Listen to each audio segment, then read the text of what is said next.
Hello everyone, my name is Cap and welcome back to the channel. And today I'm showing you guys a new game, as in it just came out into early access a week ago. And this game is called Spirit Animal Survival, or SAS for short. It's an open world survival crafting game similar to others you may have seen on the market. And within the game you're going to do a lot of the things you've done before. You're going to see some beautiful creatures like these elephants here, some older creatures like some brachiosaurs, dinosaurs running around out here, and then on top of that you're going to see some of the what the hell creatures like this thing running around down here. There's cyclops and ogres and gnomes and dwarfs, so it's not a game kind of like Ark in the sense where it's just dinosaurs. You've got a wide assortment of different kinds of animals that you would recognize, some on the prehistoric level and some on the what the hell level down here. Now, like most crafting games, you're going to start off doing the same thing that everybody else does, and that's by punching trees. And this is where you're going to gather sticks and logs, and you'll actually get food from these trees too. As you see when they drop them here, sometimes you can get things like lucky limes, or you can get eggplants, and you'll also find food laying along the ground here. So what I'm doing in this video is just kind of giving you guys an overview of the game itself and kind of a basic level tutorial for anybody that's interested in this. And from the main menu, if you look right under here underneath credits, you're going to see something pretty cool. You're going to see that there is only 3 developers here. This is the 3 developers that made this entire game. And if you look a little bit lower than that, you're going to see the special things too, and your boy's name shows up right near the top of the list. That's right, I am an epic supporter of this game. I've been watching and monitoring and talking to the devs and working back and forth with this game for many months now on Discord and Twitter, and providing suggestions and bug fix ideas and things like that, and I'm just honored to be able to be on this list. That is pretty cool in itself. So yeah, this entire game is made by 3 people. I know, just 3 people have spent all their time and effort and made this game what it actually is, and it's absolutely gorgeous. Considering that, like I said, it's done by 3 people, they put their own time, their own money into doing this, they're not funded by anybody else. This game is phenomenal looking.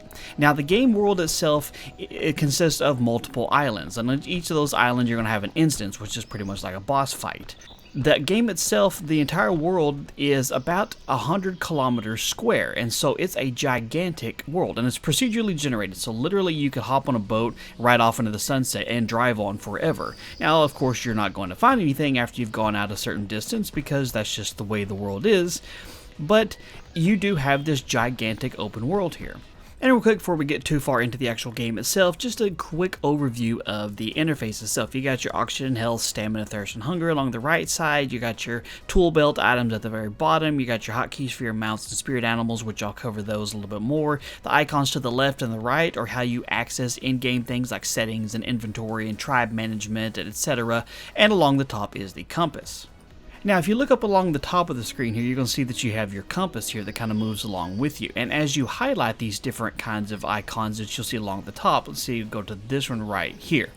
You'll see it gives you the distance in which you are away from that specific icon or location, and it tells you if it's above or below you. So if you're kind of wandering around, you can be able to see like this one's above my current elevation, this one's below my elevation. We got a nice little int over here. These guys are not friendly either.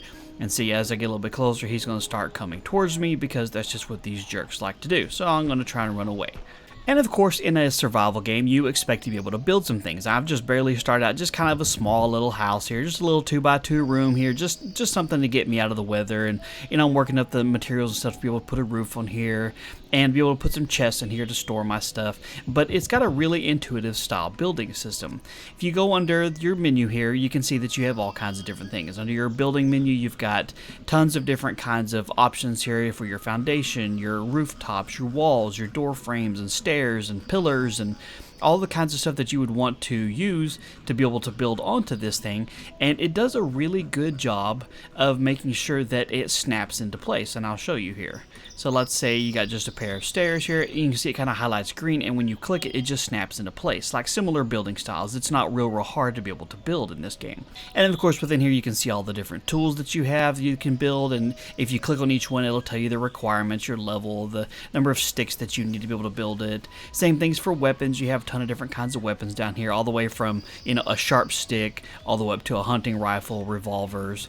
You got different kinds of equipment. This is where your armor and your body armor and your protection will come from here, and then your others is going to be the miscellaneous different things that you would want to use in the game. And there's tons and tons of items you can see here. For this game to be this early in development, that the game looks absolutely gorgeous, and there's a lot going on with it.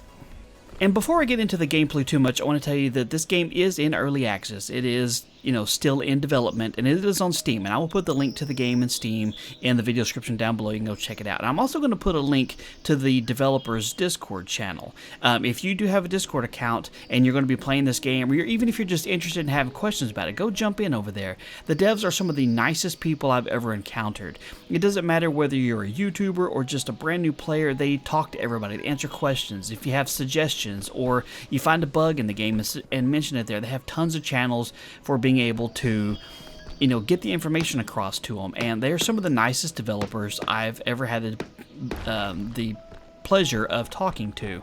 And you know, like I said, I'm listed as an epic supporter in the game. I've been talking back and forth with the developers for months before the game came out, getting to see screenshots, offer suggestions. I got early access to the game before it went live to the public, so I got to do some bug testing for them, and it's been a privilege to be able to work with them to be able to try and make the game as to what it is. Now, I'm not taking any credit for the game being the way it is, because that's all them. Oh, look at that beautiful turtle down there. And a frog, too. I'm just saying that it's been nice working with the developers. They're all super nice. My main contact has been Lisa. She's super sweet. Her husband and her both work on this game, and this is their passion here. So I just wanted to bring that up.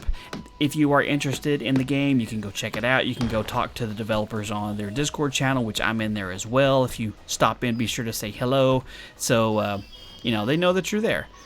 But anyway, let's get on to talking about the game itself. And one of the things you'll encounter is markers on the map like this. Like I just found Graal's Tribe Village here. And you can see there's a couple things already here. We got some horses here that you can actually mount and ride them if you want to. There's a cow over here that you can milk to actually have something to drink.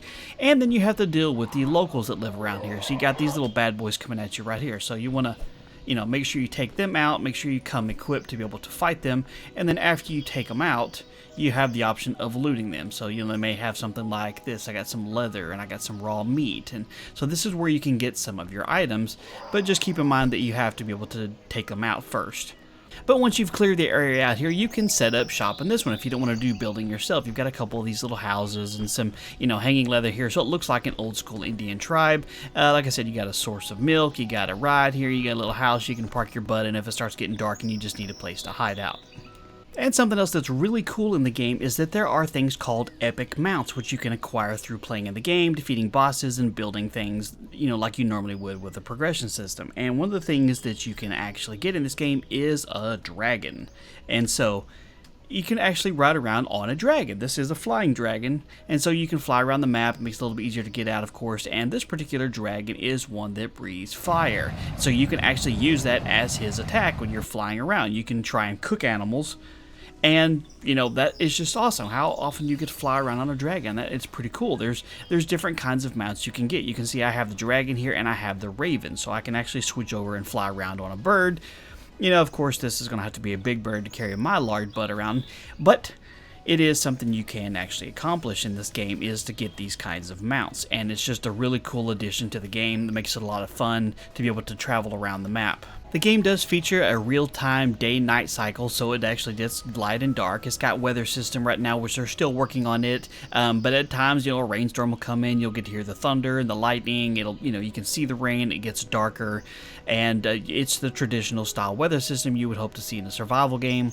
And at night, it does get really dark. They are still making tweaks to how much light things like the torch puts off, and you know, things like that you can get in the game to provide some light.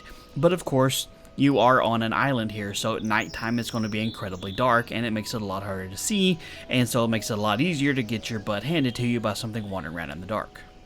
And as I was saying before, you know, you have these instances come up, like this is the cave of the Lucy. This is the werewolf. If I go in here, which I will show you what happens when you go in here, And then as you can see, now I am inside this cave system here, which is really cool. And you just go back through the portal to get out. But inside this specific instance, this is what they consider an instance. You're going to go into kind of a teleported little area, and you're going to have a boss battle to have to deal with. There's going to be different kinds of creatures you're going to have to deal with. Like we got a spider right over here. I am very much unequipped to go into this cave, but I want to show you guys what it looks like anyway.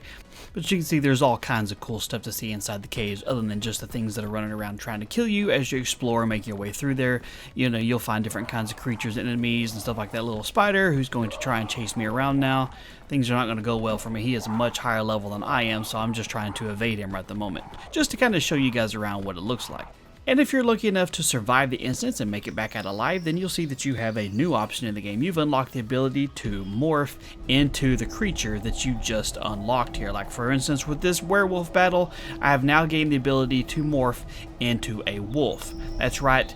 I am taking over the spirit ability of a wolf here, and you have all the normal kinds of attacks that you would think so.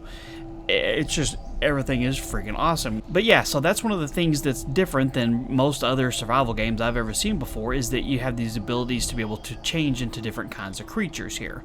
And that's just fantastic. I think that's just wonderful. Kind of a new addition here. There's multiple instances, and as the game is being produced and made a little bit further on, there's going to be even more instances. Like I said, there's going to be multiple islands, and each boss gives you different kinds of instances and different kinds of mounts and things. So you have that as an option here, and then you can just quickly turn back around. But once you have these animals that you can morph into, you have their ability. So you can run around as a wolf and attack people as a wolf and scratch and claw and bite them and all that other stuff.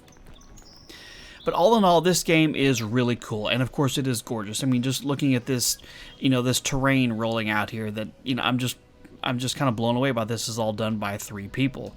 And so I'm going to wrap the video up here. I'm not going to go into real specifics on there, but just kind of a general overview so you guys can kind of see it. Again, if it's something you're interested in, the links to this are going in the video description. You can go check it out.